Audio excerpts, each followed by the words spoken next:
বলেছেন জান্নাতের পথ তো একটা, আর জান্নাতের পথের ডানে বামে যত পথ তৈরি হবে সব হবে জাহান্নামের পথ। এবার প্রশ্ন হলো, কেউ তো এই কথা বলবে না আমার পথ জাহান্নামের পথ। यार बात ये है आप कैसे तारुफ करें যে इस तरीक जन्नत के है और सब तरीक जहन्नम के है। আপনি कैसे কেমনে চিনবেন যে শুধু এই পথটা জান্নাতের আর বাকি সব জাহান্নামের? দেখেন আল্লাহ জান্নাতের পথের সন্ধান দিতে গিয়ে কোরআনে বলেছেন তুমি জান্নাতের পথ কেমনে চিনবা? সিরাতাল্লাযীনা আনআমতা আলাইহিম দিয়ে আল্লাহ জান্নাতের পথের পরিচয় দিয়েছেন।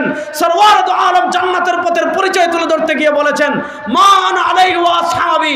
দেখো জান্নাতের পথ যদি তুমি চিনতে চাও দেখো ওই পথ নবী এবং সাহাবায়ে কেরামের পথের সাথে মিলে কিনা। যদি ওই পথ নবী এবং সাহাবায়ে কেরামের পথের সাথে মিলে সেই পথ হবে জান্নাতের পথ। যারা এমন পথ দেখায় যেই পথ সাহাবায়ে কেরামের সাথে মিলে না, যেই পথ সাহাবায়ে কেরামকে ওভারটেক করে ফেলে, যেই পথ সাহাবায়ে কেরামের সমালোচনা শেখায়, যেই পথ সাহাবায়ে কেরাম থেকে বেশি হাদিস শেখায়, ওই পথ কখনো জান্নাতের পথ হতে পারে না, জাহান্নামের পথ। ইমাম বুখারী রাহমাতুল্লাহ আলাইহি সহিহ বুখারীতে একটা হাদিস এনেছেন। ইমাম ইবনে জারীর তাবরী রাহিমাহুল্লাহ তাফসীর ইবনে জারীর তাবরীতে একটা হাদিস এনেছেন। সাইয়্যিদুনা হযরত আব্দুল্লাহ ইবনে মাসউদ রাদিয়াল্লাহু তাআলা থেকে বর্ণিত হয়েছে। হাদিসটা খুব ভালো করে বুঝবেন। সাইয়্যিদুনা হযরত আব্দুল্লাহ ইবনে মাসউদ রাদিয়াল্লাহু তাআলা থেকে সহিহ বুখারীতে এসেছে। ইমাম ইবনে জারীর তাবরী তাফসীর ইবনে জারীর তাবরীতে বর্ণনা করেছেন। হাদিসটা কি? আন্না রাসূলুল্লাহ সাল্লাল্লাহু আলাইহি ওয়াসাল্লাম খাত্তান, আমার দিকে তাকান। আন্না রাসূলুল্লাহ সাল্লাল্লাহু আলাইহি ওয়াসাল্লাম খাত্তান ওয়া ক্বালা হাযা সিরাতুম মুস্তাকিম সুম্মা খাত্তা আন ইয়ামিনিহি খুতুতা ওয়া আন শিমালিহি খুতুতা ওয়া ক্বালা ফাফি রা'সি কুল্লি তরিকিন শাইতান ইয়াদ'উ আন-নাস ইলা নারি জাহান্নাম।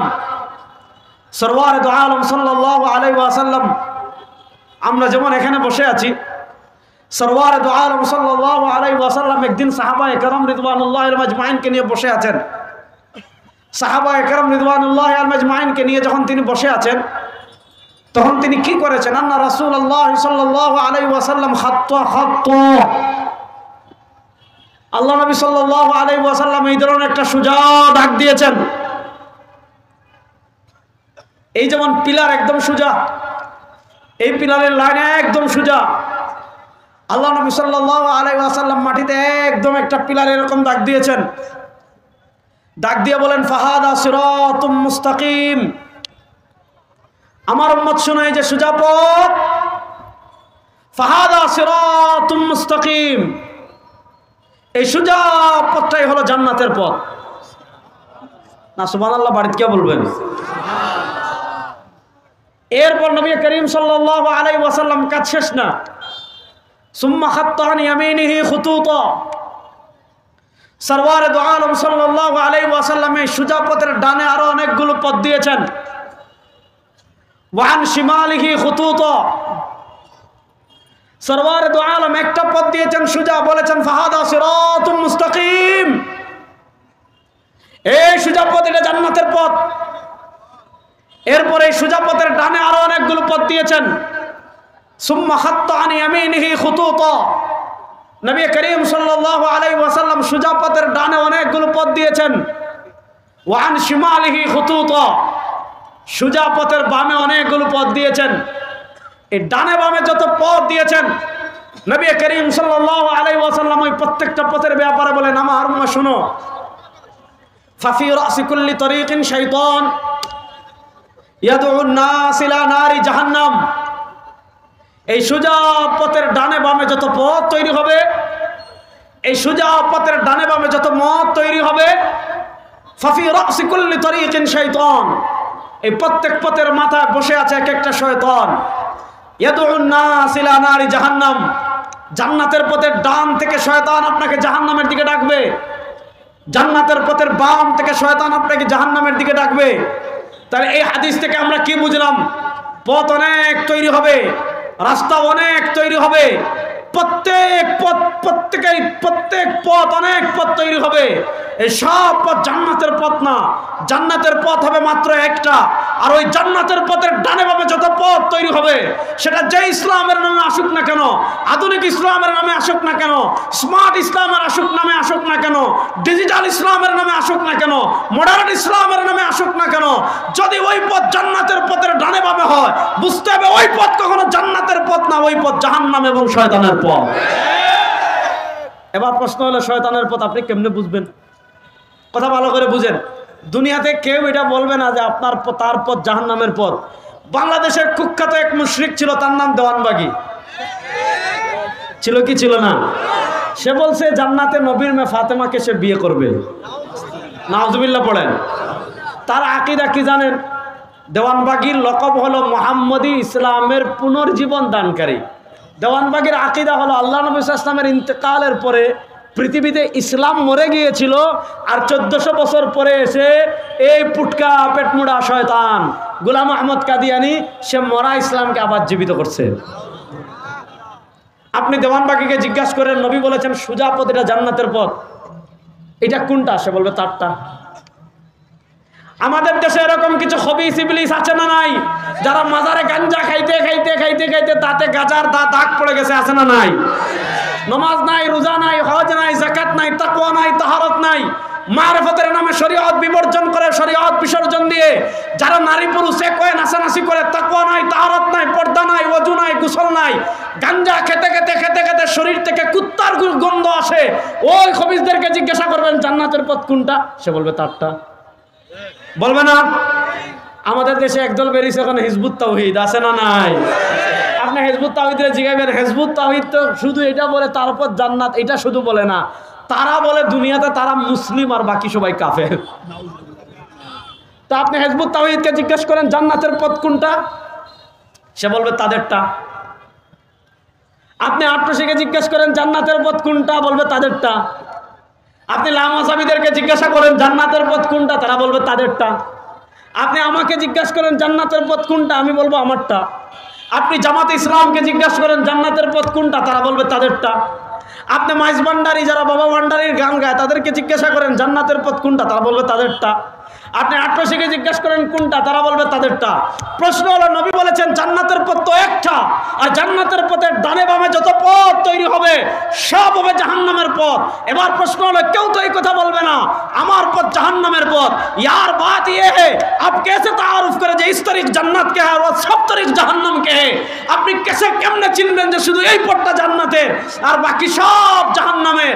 দেখেন আল্লাহ জান্নাতের পথের সন্ধান দিতে গিয়ে কোরআনে বলেছেন তুমি জান্নাতের পথ কেমনে চিনবা?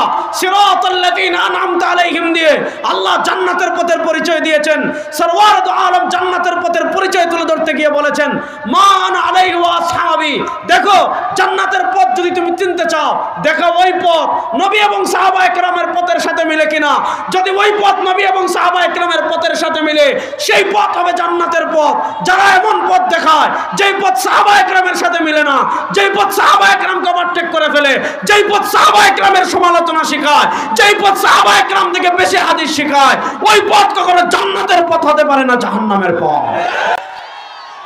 কথা ভালো করে বুঝেন। তাহলে জান্নাতে দলের মার্কা দুইটা। বলেন জান্নাতি দলের মার্কা কয়টা? জান্নাতের পথের মার্কা কয়টা? আমাদের দেশে নির্বাচন আসলে প্রতীক দেখলে আমরা বুঝি না? বুঝি না?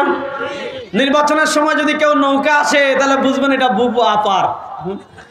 আপার খেলা বাংলাদেশে শেষ ইনশাআল্লাহ। বলেন বাংলাদেশে যারা গত 15 বছর আলেমদের উপর জুলুম করেছে, আলেমদের উপর অত্যাচার করেছে, আধিপত্যবাদী শক্তির বিরুদ্ধে কথা বলার কারণে যারা আলেমদেরকে বছরের পর বছর কারাগারে বন্দী করে রেখেছে, যারা আলেমদেরকে পাকিস্তানি রাজাকার বলতো, আমরা পরিষ্কার ভাষায় বলি আমাদেরকে যারা পাকিস্তানি রাজাকার বলতো তারা ভারতীয় রাজাকার। আজকে ভারতীয় বাংলাদেশের কোন আলেম কখনো পাকিস্তানে পালিয়ে গিয়েছেন? না আসতে বলেন। বাংলাদেশের কোন আলেম কখনো পাকিস্তানে পালিয়ে গিয়েছেন? কিন্তু 2024-এর জুলাই আগস্টের গণবিপ্লবের পর আমরা দেখেছি যারা ভারতীয় রাজাকার তারা ভারতে পালিয়ে গিয়েছে। ওই ভারতীয় রাজাকারদের আধিপত্যের কালাপ ভেঙে দেওয়ার জন্য প্রস্তুত আছেন না?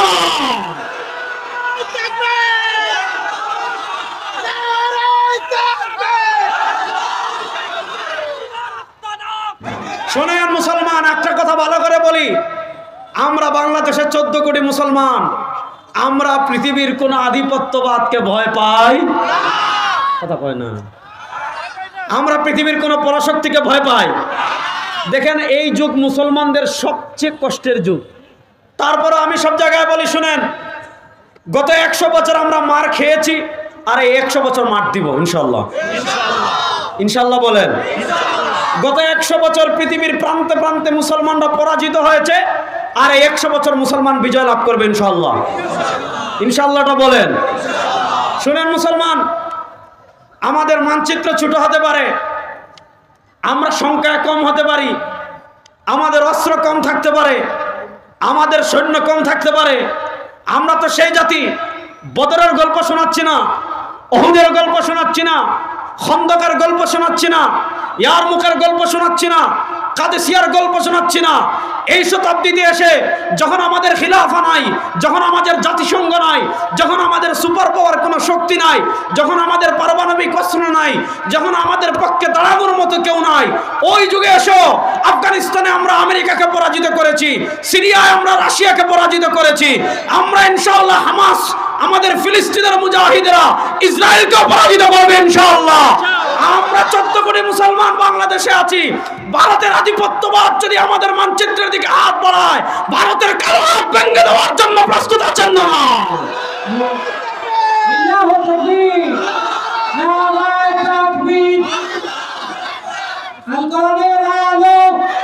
হয় না না, মাইক রাখেন।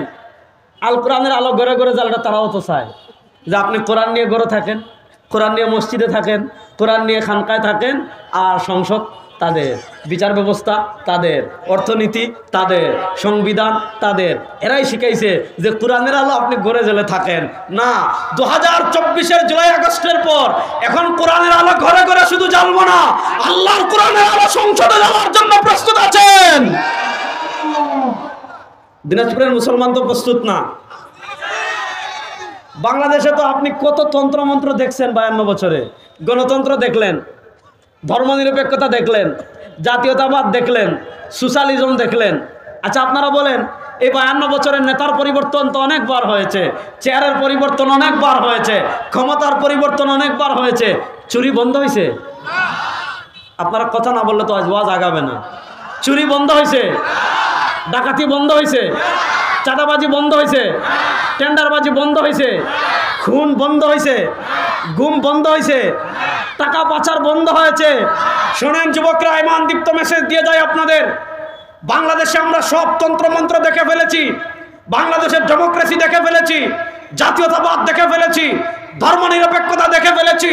কোন তন্ত্রমন্ত্র চুরি বন্ধ করতে পারে নাই, কোন তন্ত্রমন্ত্র ডাকাতি বন্ধ করতে পারে নাই, কোন তন্ত্রমন্ত্র খুন বন্ধ করতে পারে নাই, কোন তন্ত্রমন্ত্র মানুষের নিরাপত্তা দিতে পারে নাই, কোন তন্ত্রমন্ত্র বিদেশের টাকা পাচার বন্ধ করতে পারে নাই। 14 কোটি মুসলমান দীপ্ত শপথ নেন, সব তন্ত্রমন্ত্রের খেলা বাংলাদেশে শেষ হয়ে গিয়েছে। এবার কোরআনের বাংলাদেশ, ইসলামের বাংলাদেশ গড়ার জন্য প্রস্তুত আছেন না?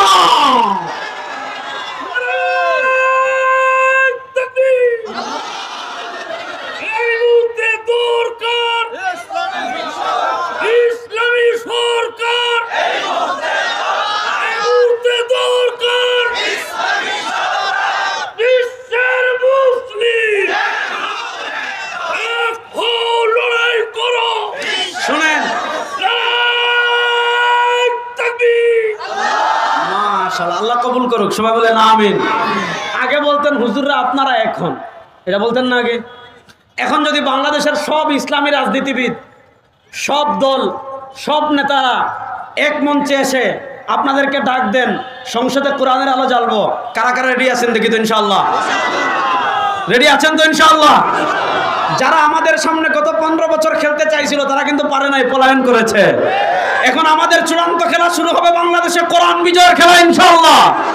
ইসলাম বিজয়ের খেলার জন্য প্রস্তুত আছি তো সবাই ইনশাআল্লাহ। আল্লাহ সবাইকে কবুল করুক, সবাই বলেন আমিন।